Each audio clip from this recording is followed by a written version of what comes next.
talk about what just happened in Tennessee because if you ain't paying attention, you need to wake up and pay attention because they're moving the finish line while pretty much we're still stuck in the race.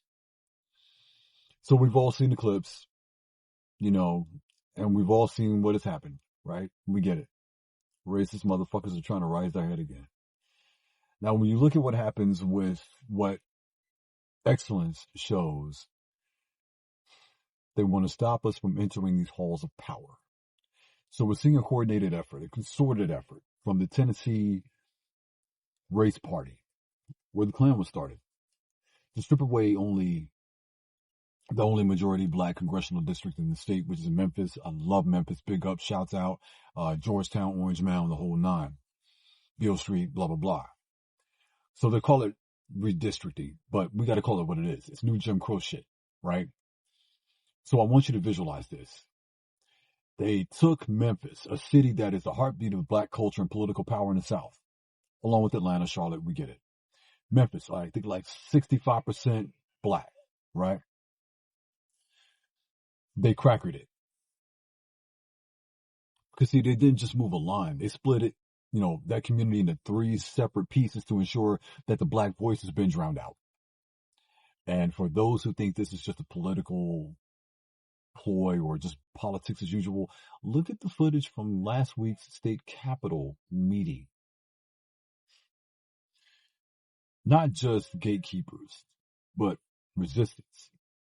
Because the force when black representatives like Justin Pearson and London Lamar stood up to defend our right to exist politically so that we can exist humanitarily, they weren't met with debate.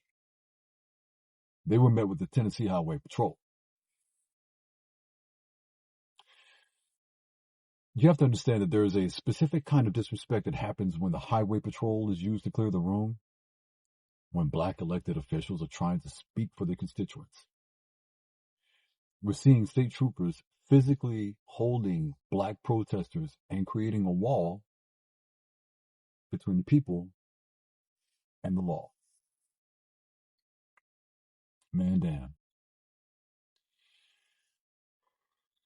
They're treating our leaders like trespassers in their own house. That's the same energy they used in the 60s. And it's the same energy they use today when they want to remind us who they think really runs the South. And this is exactly why I told you we have to stop feeding the beast. I love college sports. Goddamn right I do. I love SEC football. I love ACC football. I love ACC and SEC basketball. But these are the same states where we send our children to play ball.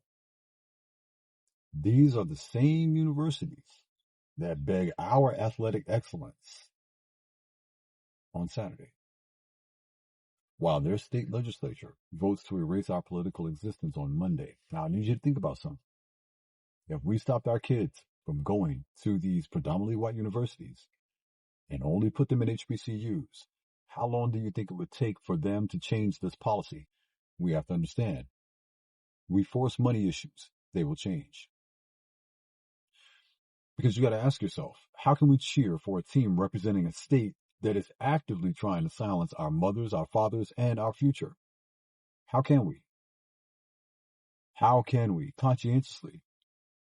Because we're earning them billions. We're helping them make billions of dollars in the SEC, not the not the Security Exchange Commission, but the Southeastern Conference, while they use that same power and influence to push us back to the 50s. They want our talent, but they don't want our vote. They want our highlights, but they don't want our voices. And Tennessee showed the blueprint for how they plan to dismantle black power across the South. Now let's remember, the state of Tennessee is the origin place of the Ku Klux Klan, Pulaski, Tennessee. If they can erase a district, we, together, can erase our support. Turn off the games. Keep the kids at home. Reclaim the power. This is Ox the Light. Another segment of the Willie Bobo Show. Don't play the game. Change the rules.